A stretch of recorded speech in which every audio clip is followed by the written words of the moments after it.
Dear students, welcome to Study and Learn Academy. Today we will continue the chapter of Biology, class 12th, Biotechnology Principles and Processes. So let's start. So first we produce the callus, then transform callus, and then stimulate shooting by cytokinin addition. So these are the various, you can say, steps. Now monocotyledons are not easy to handle. Callus is very difficult to initiate it, and tumescence is not pathogenic for them.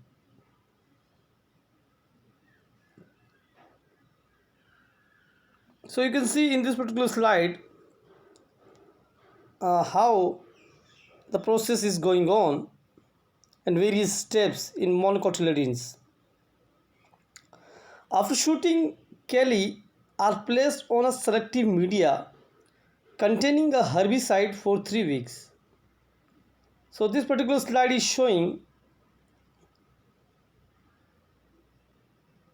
placed calli on a selective media which is containing herbicide for 3 weeks. Now vectors for cloning genes in animals. Retroviruses in animals have the ability to transform the normal cells into cancerous cells. Retroviruses are disarmed and now used to deliver desirable genes into animal cell. Competent host for transformation with rDNA. Chemical treatment.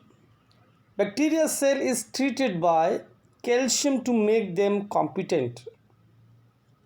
Incubate the cells with rDNA on ice. Heat shock by placing them at 42 degrees centigrade. Putting them back on ice. This enables the bacteria to take up the rDNA. Other methods: microinjection. rDNA is directly injected into the nucleus of an animal cell. Gene gun or biolistics. Plant cells are bombarded with high velocity microparticles of gold or tungsten coated with rDNA. Disarmed pathogen. Agrobacterium tumefaciens in plants and retrovirus in animals. So you can see in this particular slide microinjection.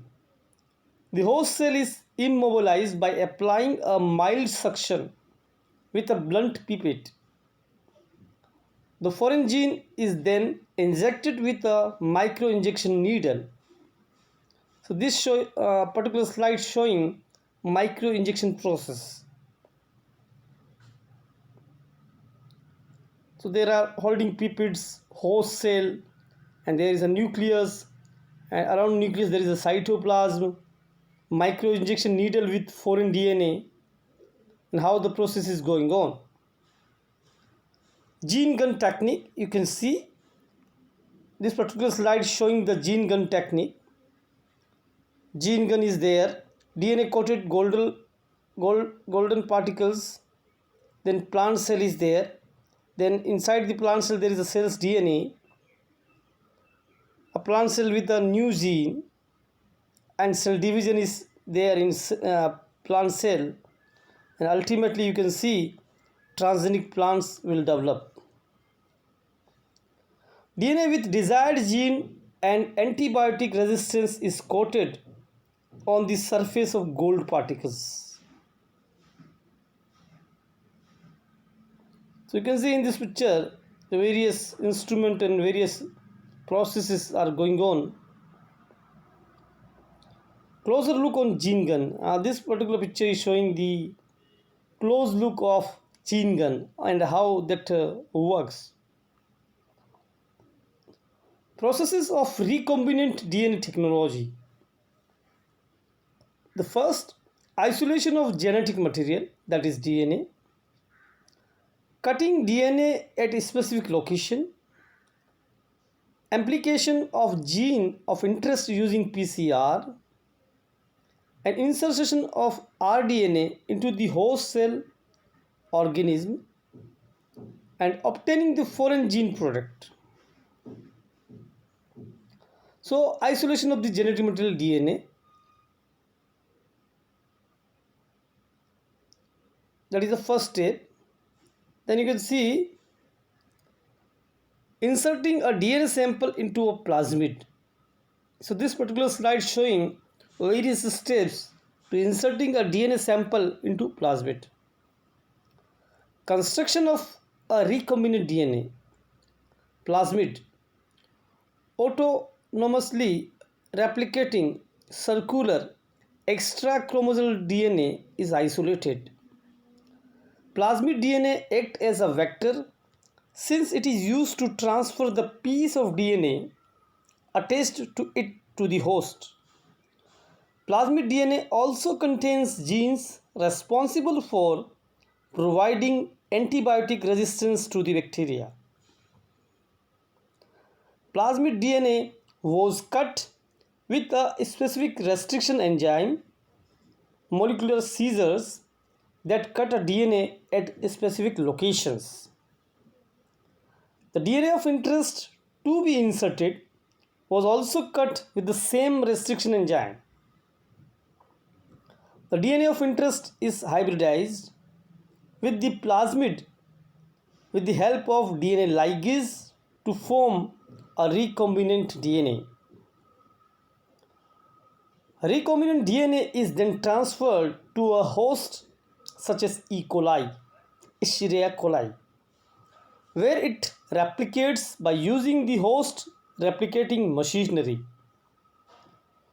When E. coli is cultured in a medium containing antibiotic, only cells containing recombinant DNA will be able to survive due to antibiotic resistance genes, and one will be able to isolate the recombinants. So you can see in this particular slide, DNA containing desired gene removed from this cell, enzymes cut out desired gene, enzymes insert gene into DNA vector,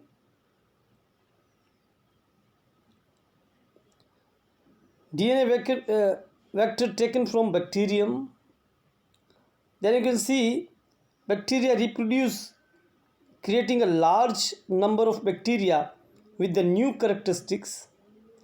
So all these steps are important.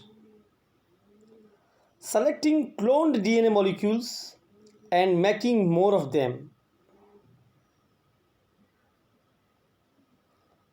So this slide is showing transformation and selection, then plasmid multiplication.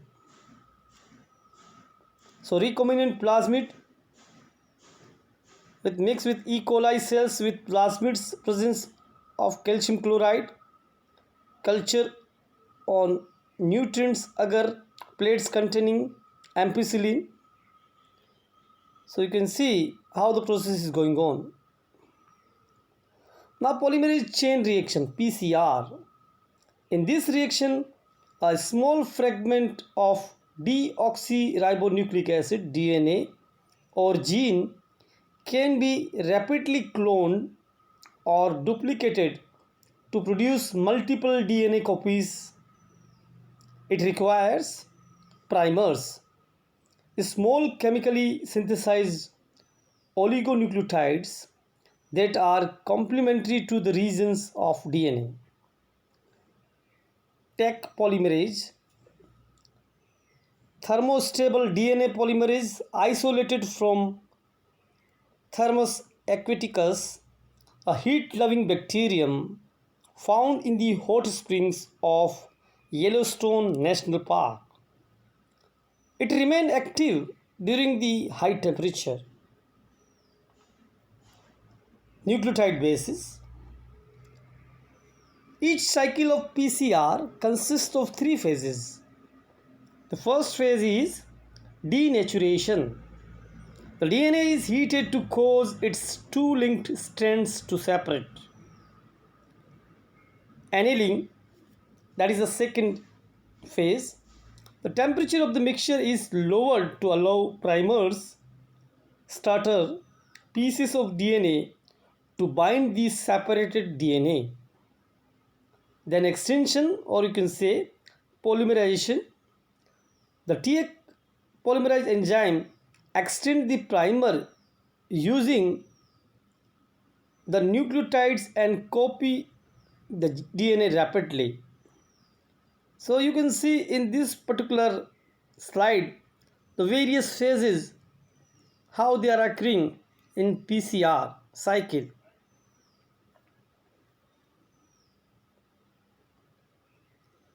So denaturation, annealing, polymerization, DNA replicated, all these steps found in PCR cycle.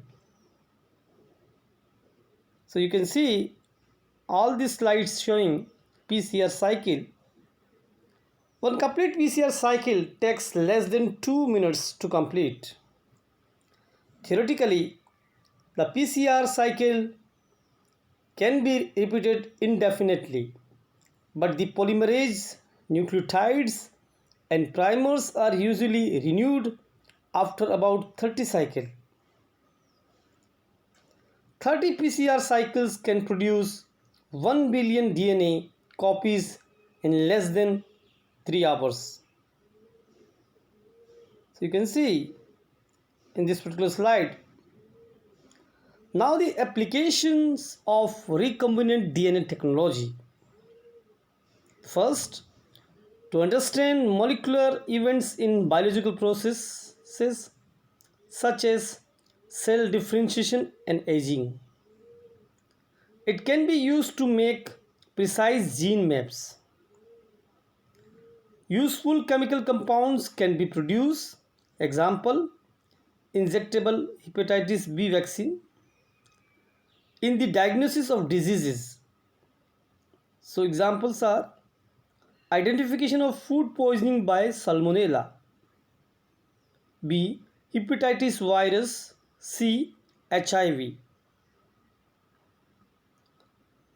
And fifth, testing the DNA of parents who are carriers of genetic disorders can be done, and other chances of producing an afflicted child can be predicted.